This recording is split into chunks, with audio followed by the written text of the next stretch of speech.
Good morning, students. Welcome to Motilal Nehru Public School. In the continuation of chapter in cybersecurity and threats, we are on topic cybercrime against property. So in last video we have done the topic cybercrime against individual कि एक individual person के against cyber crime हमारा क्या हो सकता है। आज का हम टॉपिक फर्स्ट टॉपिक स्टार्ट कर रहे हैं साइबर क्राइम अगेंस्ट प्रॉपर्टी कि प्रॉपर्टी के अगेंस्ट कैसे साइबर क्राइम हो सकता है। In real life you hear of stealing और रॉबिंग ऑफ वंस प्रॉपर्टी। आपने रियल लाइफ के अंदर सुना है कि एक प्रॉपर्टी को मतलब रियल लाइफ में कैसे प्रॉपर्टी और उसकी स्टीलिंग होती है, रॉबिंग होती है। In cyber world also criminal look for an opportunity to steal और rob through the internet. Cyber world के अंदर भी क्या किया जा सकता है, रॉबिंग एंड स्टीलिंग आपकी हो सकती है। They can steal a person's bank detail and withdraw money from his account। क्या कर सकते हैं कि उसके अंदर पर्सनल बैंक डिटेल बंदे की किसी भी पर्सन की ले सकते हैं और वो वहाँ से मनी विड्रॉ कर सकते हैं बैंक अकाउंट से। उनके क्रेडिट कार्ड का मिसयूज़ कर सकते हैं, डेबिट कार्ड का मिसयूज़ कर सकते हैं और ऐसे हमारे काफ़ी साइबर क्राइम कर सकते हैं against property. In this first topic we have identity theft. It refers to the act of stealing and misuse of someone's personal information। इस आइडेंटिटी थेफ्ट के अंदर क्या होता है कि किसी पर्सन की आइडेंटिटी को स्टील करके उसका मिसयूज़ किया जा सकता है। It is a major issue for people who use the internet for online shopping. जैसे जिसका इंटरनेट का जैसे यूज़ करते हुए वो क्या करते हैं, ऑनलाइन शॉपिंग करते हैं, कैश ट्रांजेक्शन करते हैं, बैंकिंग सर्विसेज को यूज़ करते हैं। The stolen information generally include, stolen information के अंदर क्या क्या हो सकता है, पर्सन्स का नेम हो सकता है, डेट ऑफ बर्थ हो सकती है, अकाउंट नंबर हो सकता है, क्रेडिट और डेबिट कार्ड नंबर हो सकता है, एटीएम पिन हम उनका वो यूज़ कर सकते हैं। इससे मतलब आइडेंटिटी थेफ्ट का मतलब उसकी आइडेंटिटी का यूज़ करके वो कोई गलत काम, कोई इलीगल वर्क करते हैं, उसको क्या बोला जाता है, identity theft. Next one we have phishing. It is an act of stealing an email to a user, misleading him to believe that it is from a trusted person or organization। ये उनके पास एक mail send की जाती है, उनको ऐसे believe करवाया जाता है कि वो किसी ट्रस्टेड पर्सन के द्वारा भेजी गई है और वो मैसेज बिल्कुल करेक्ट है। उसके अंदर कोई भी इन्फॉर्मेशन हो सकती है, कोई लॉटरी से रिलेटेड इन्फॉर्मेशन हो सकती है, या फिर the user is asked to visit a website. User उसके ऊपर एक वेबसाइट को विजिट करने के लिए उस मैसेज के थ्रू बोल सकते हैं कि कोई वेबसाइट का लिंक वो साथ में दे सकते हैं। In which he is asked to update और वैलिडेट हिज पर्सनल डिटेल। साथ में वो क्या बोल सकते हैं कि उनकी पर्सनल डिटेल अपडेट करने के लिए उसके अंदर बोला जा सकता है। आपके पास भी काफ़ी सारा मैसेज ऐसा आता होगा, विजिट डायरेक्टली एक आपके पास वो आती होगी कि जिससे आप कोई भी क्रोम के थ्रू किसी भी वेबसाइट के थ्रू वेबसाइट के ऊपर विजिट कर सकते हैं और बाद में आपकी अपडेट वो फिर ले लेते हैं। जैसे उसके अंदर क्या क्या डिटेल ली जा सकती है, user name, password, credit card details, कोई भी इन्फॉर्मेशन उसके थ्रू ली जा सकती है। और next one we have pharming. In this type of attack a piece of malicious code is installed on a computer or a server. इसके through क्या किया जाता है कि एक मैलिशियस कोड आपके कंप्यूटर के अंदर इंस्टॉल करवाया जाता है, जिससे कि आपके जो कंप्यूटर के अंदर जितने भी इंपॉर्टेंट इन्फॉर्मेशन होती हैं, आपके कंप्यूटर का जो आईपी कोड होता है वो ले लेते हैं और आपके कंप्यूटर के अंदर फिर वो एंटर कर सकते हैं। लाइक दिस, जैसे आईपी कोड वो ले लेते हैं आपको यहाँ। Okay, next one we have cyber crime against organisation and society के sorry students, like this one. ये आपके पास में जैसे एक आईपी कोड दिखाया गया, इस टाइप का आईपी कोड वो यूज़ कर लेते हैं और आपके इन्फॉर्मेशन, आपके कंप्यूटर की सभी इन्फॉर्मेशन फिर वो ले सकते हैं। Next one we have cyber crime against organisation और society. It is planned and politically motivated act to cause large-scale disorder in computer network. In this category, criminal hack government webs, military websites etc. कि किसी organisation या फिर society को जब harm किया जाता है तो साइबर वर्ल्ड उसको क्या बोला जाता है, साइबर क्राइम अगेंस्ट ऑर्गेनाइजेशन और society. In this category criminal hack government website के थ्रू, मतलब क्रिमिनल गवर्नमेंट जो साइट्स वगैरह होती हैं उनको हैक कर सकते हैं, मिलिट्री वेबसाइट को हैक कर सकते हैं, कोई प्रोपेगेंडा सर्कुलेट कर सकते हैं, इस टाइप की एक्टिविटीज़ वो इसके थ्रू करते हैं। In this first we have transmitting virus की। सबसे फर्स्ट वो क्या करते हैं, वायरस को ट्रांसमिट कर सकते हैं, वायरस को स्प्रेड वो कर सकते हैं। अगर वायरस को उन्होंने स्प्रेड कर दिया तो हमारा जितना भी डाटा होगा, हमारा कंप्लीट डाटा डिस्ट्रॉय हो सकता है। This is a funny comic picture. आप यहाँ देख सकते हैं कि एक ऐसी पिक्चर दिखाई हुई है, एक फनी कॉमिक पिक यहाँ इन्होंने शो की हुई है, of two people sitting at a computer. Place and one pass a virus to other computer. दोनों उसके अंदर कंप्यूटर के ऊपर बैठे हुए हैं और एक कंप्यूटर के अंदर क्या कर रहे हैं, एक कंप्यूटर से दूसरे कंप्यूटर में वायरस को ट्रांसमिट वो कर रहे हैं। As a CNS technician you have to know how to fix trouble shooting and take away viruses from a computer. आप एक टेक्नीशियन हैं, CNS टेक्नीशियन हैं, आपको ये पता है कि उसको कैसे फिक्स किया जा सकता है, कैसे उसको ट्रबल शूट किया जा सकता है। That is a part as your job. Have to learn how to take away virus and know from where that virus came from you, so you can provide an explanation to your company or client। तो आप अपनी company को, अपनी client को आप information provide करवा सकते हैं, सबको आप इसके बारे में अवेयर कर सकते हैं। Now we have topic types of virus. There are different type of viruses, but broadly they can be classified into the following categories। काफ़ी सारे टाइप के वायरस होते हैं हमारे पास में, लेकिन कुछ ब्रॉडली जो हमारे पास कैटेगराइज हैं वो वायरस हैं। सबसे फर्स्ट वायरस है हमारे पास में boot sector virus. This type of virus damage the boot sector of a hard disk. Hard disk का जो बूट सेक्टर एरिया होता है उसको ये डैमेज कर देता है और फ्लॉपी ड्राइव को हमारा डैमेज कर देता है, जिसके थ्रू हमारे कंप्यूटर में जितना भी डाटा होता है कंप्लीट डाटा डिस्ट्रॉय हो जाता है। Program file virus. This virus infect the executable file और प्रोग्राम। जितने भी हमारे फाइल्स होती हैं, जितने भी हमारे प्रोग्राम्स वगैरह होते हैं, इस टाइप का वायरस उन फाइल्स को, उन प्रोग्राम्स को अफेक्ट करता है। Next one, multipartite virus.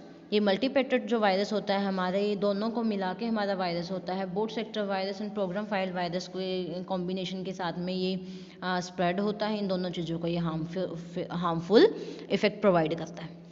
Next one we have polymorphic virus. As its name suggests, poly means many, morphic means forms। ये काफ़ी टाइप की फॉर्म्स में ये वायरस आता है। This type of virus exhibit itself in different form every time it infect a file. काफ़ी forms में ये आता है और हर फॉर्म में आके क्या कर देता है, ये फाइल्स को हर फॉर्म में, जिस फॉर्म में भी आएगा उसी फॉर्म में ये फाइल को क्या कर देगा, इफेक्ट कर देगा। Next one we have network virus. This virus is use to spoil networks in a particular device. इस टाइप का जो वायरस हमारे पास में होता है, ये इस टाइप का वायरस नेटवर्क को क्या कर देता है, नेटवर्क को डिस्ट्रॉय कर देता है। जितने भी टाइप का नेटवर्क होगा हमारे पार्टिकुलर डिवाइस के अंदर, सभी टाइप्स के नेटवर्क को ये क्या कर देगा, डिस्ट्रॉय हमारा कर देगा ये network virus. Multiple shared resources, ये जितने रिसोर्सेज वगैरह शेयर होंगे सभी को ये इन्फेक्ट कर देगा। दैट इज़ कोई अगर ड्राइव को शेयर किया जा रहा है, फोल्डर्स को शेयर किया जा रहा है। When the virus infected computer, जब एक बार ही कंप्यूटर को इन्फेक्ट ये कर देगा, it searches through the network to attack its new potential prey. When the virus finish infecting that computer, it moves on to the next and the cycle repeat itself। अगर एक computer के साथ में काफ़ी सारे कंप्यूटर्स का network है तो पहले एक कंप्यूटर को डैमेज करने के बाद ये सेकंड को सर्च करेगा, सेकंड के करने के बाद में थर्ड को सर्च करेगा, और इस टाइप से जो भी साइकिल होगी वो साइकिल अपने आप को रिपीट करती जाएगी। ओके, एंड इस टाइप के वायरस का नेम हमारे पास क्या हो जाएगा, Nimda and SQL slammer. Next one virus we have macro virus. Macro virus is a kind of small virus. ये स्मॉल काइंड का वायरस होता है which is use to effect Word, Excel etcetera. ये टाइप के जो हमारे पास में software होते हैं, वर्ड हो गया, एक्सेल हो गया, पावर पॉइंट हो गया, इस टाइप के सॉफ्टवेयर को ये इफेक्ट करता है। इस टाइप की जो फाइल्स वगैरह होती हैं वो हमारी, ये इस टाइप के एक्सटेंशन की जो फाइल्स वगैरह होती हैं उनको ये डिस्ट्रॉय कर देता है। Okay students, next one we have cyber vandalism.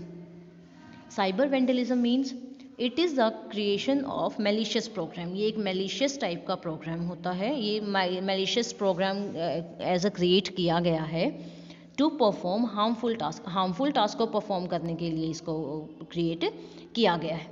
Like to physically harm a computer or may of its part. ये फिजिकली हार्म कर सकता है किसी भी कंप्यूटर को, जो इसके फिजिकली पार्ट होते हैं, लाइक कंप्यूटर हो, कीबोर्ड, माउस, इस टाइप के जो हमारे पास में फिजिकली प्रोग्राम होते हैं उनको ये हार्म कर सकता है, उनकी फंक्शनिंग को ये स्टॉप कर सकता है।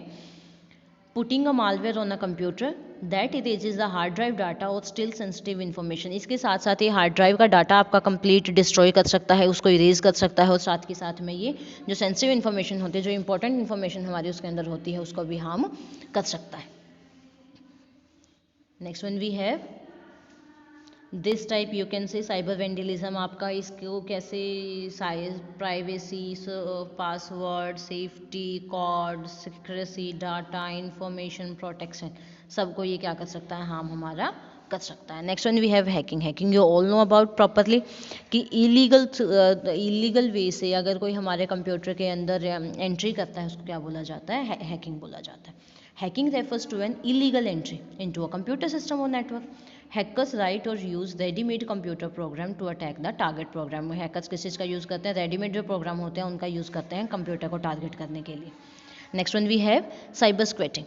It is the act of using the goodwill of a trademark belonging to someone else and getting benefit out of it। Goodwill का वो यूज़ करते हैं, ट्रेंडिंग मार्क जो किसी का होता है, गुडविल उनके ऊपर ट्रस्ट होता है ट्रेंडिंग मार्क के ऊपर, उनका ये यूज़ करते हैं और बाद में क्या कर लेते हैं उससे ये उनको और खुद बेनिफिट उस चीज़ का उठा लेते हैं फिर उसके बाद में। Okay, next one we have forgery. Forgery के अंदर आपका क्या होता है? It is the act of imitating और making a false copy of a document. Like इसके अंदर क्या करते हैं, लाइक हमारे पास में कोई भी एक डॉक्यूमेंट है, लाइक दिस टाइप का डॉक्यूमेंट हमारे पास में यहाँ है, इस टाइप के डॉक्यूमेंट के अंदर यहाँ हमारी फ़ोटो है, यहाँ हमारे बारे में इंफॉर्मेशन है, नेम है, एड्रेस है, सभी चीज़ें हमारे, मान लो as like we have here our passport. Okay, वो क्या करते हैं कि यहाँ आप उनकी फ़ोटो के प्लेस पे खुद की फ़ोटो यहाँ पे अटैच कर लेते हैं यूज़र की फ़ोटो के प्लेस पे। तो फिर उस इसको ईजिली फिर वो क्या कर सकते हैं, इस चीज़ को वो यूज़ कर सकते हैं। Okay, it is an act of imitating और making a false copy of document. इस टाइप से वो एक फॉल्स कॉपी बना लेते हैं डॉक्यूमेंट की, like birth certificate, driving licence, currency note, cheque book etcetera, और फिर उसका क्या करते हैं, फिर उसका वो यूज़ करते हैं। इसके साथ साथ जैसे इतनी सारी चीज़ें बताई गई हैं, चेक बुक का, पोस्टेज स्टैम्प, मार्कशीट्स, काफ़ी चीज़ों की क्या बना लेते हैं, सॉफ्ट कॉपी वो बना लेते हैं और उसको फिर क्या करते हैं, वो उसको यूज़ करते हैं खुद के काम के लिए। Next one we have cyber extortion. In cyber extortion, it is a crime in which the victim is attacked. First, सबसे first victim के ऊपर अटैक किया जाता है and then demanded to pay money to stop further attacks। और आगे attack वो ना करें उसके लिए क्या किया जाता है, वो फिर मनी की डिमांड करते हैं कि हम आगे इस साइबर क्राइम को रोक देंगे कि आप अगर हमें मनी पे करेंगे तो। Okay, like we take an example, किसी की मेल वगैरह को हैक कर लेते हैं और उसके बाद में क्या करते हैं, उनसे मनी की डिमांड करते हैं। अगर वो मनी उनको दे देते हैं तो काफ़ी टाइम होता है वो छोड़ देते हैं उस चीज़ को, काफ़ी टाइम क्या हो जाता है, उनकी आईडी, ईमेल, पासवर्ड वो फिर अपने पास ही रख लेते हैं, वो उससे साइबर क्राइम फिर वो कमिट करते हैं। Next one we have cyber security. As you know better know cyber security, what do you mean by cyber security, कि हम इसकी सब चीज़ों से कैसे हम सिक्योर रह सकते हैं, कैसे हम इनकी सिक्योरिटी कर सकते हैं। It is a collection of technologies, ये कलेक्शन है, टेक्नोलॉजी का कलेक्शन है, प्रोसेसेस का कलेक्शन है, प्रैक्टिसेस डिज़ाइन का कलेक्शन है, कि जिससे हमारे नेटवर्क को प्रोटेक्ट किया जा सकता है, कंप्यूटर को प्रोटेक्ट किया जा सकता है और डाटा को प्रोटेक्ट किया जा सकता है अटैक से।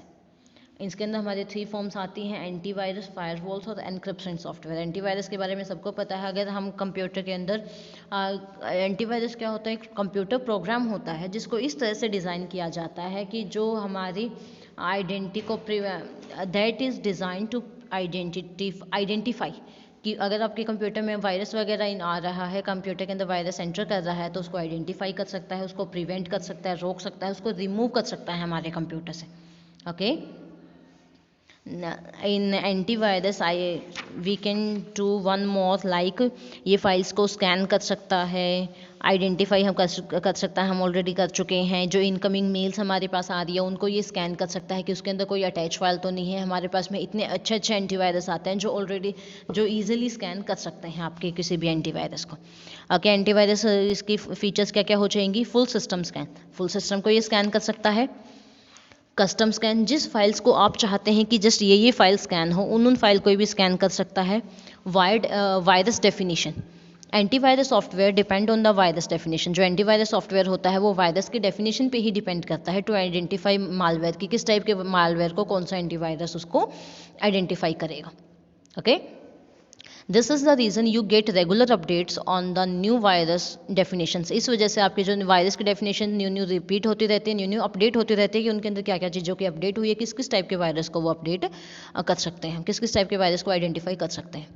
Action taken by antivirus, antivirus के द्वारा क्या क्या एक्शन लिए जाते हैं, रिपेयर करते हैं उस फाइल को, डिलीट करते हैं उसको, क्वारंटाइन कर सकते हैं कुछ टाइम के लिए। Next one we have topic firewalls.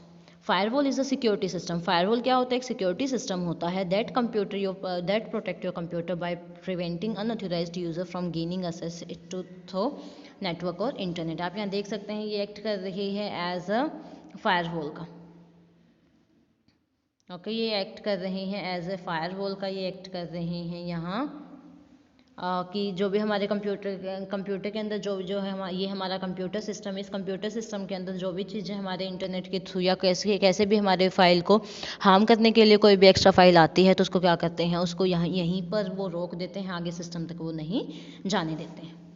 Okay, next one we have encryption software. Encryption software आपका क्या होता है, world transmitting data over network. जब भी हम कोई भी डाटा ट्रांसमिट करते हैं with the use of network, you may lose data privacy. आप डाटा प्राइवेसी को लूज कर देते हैं। जैसे आप कोई भी डॉक्यूमेंट डाउनलोड कर लेते हैं, कुछ भी आप मैसेज वगैरह सेंड करते हैं तो क्या उसकी प्राइवेसी को आप लूज कर देते हैं। You can protect our data from an unauthorised access by using the encryption. Encryption software का आप यूज़ करके किसी भी डाटा के ऊपर क्या लगा सकते हैं, सिक्योरिटी लगा सकते हैं। लाइक हमारे पास में एक एग्जांपल होता है, हम टेलीग्राम का यूज़ करते हैं, आजकल हम व्हाट्सएप वगैरह का यूज़ कर रहे हैं, उसके अंदर भी क्या आता है, एनक्रिप्शन का हमारे पास में ऑप्शन आता है कि अगर हम चैट को अनक्रिप्ट कर देंगे तो हमारे चैट को कोई भी थर्ड पर्सन नहीं रीड कर सकता। Okay, here are several modes of encryption like हम बायोमेट्रिक उसके अंदर यूज़ कर सकते हैं, पासवर्ड्स का यूज़ कर सकते हैं, बैकअप्स का कर सकते हैं, हम कुकीज़ का यूज़ कर सकते हैं। Okay students, so this is our topic chapter cyber crime and cyber security and threat. Hope you like the video.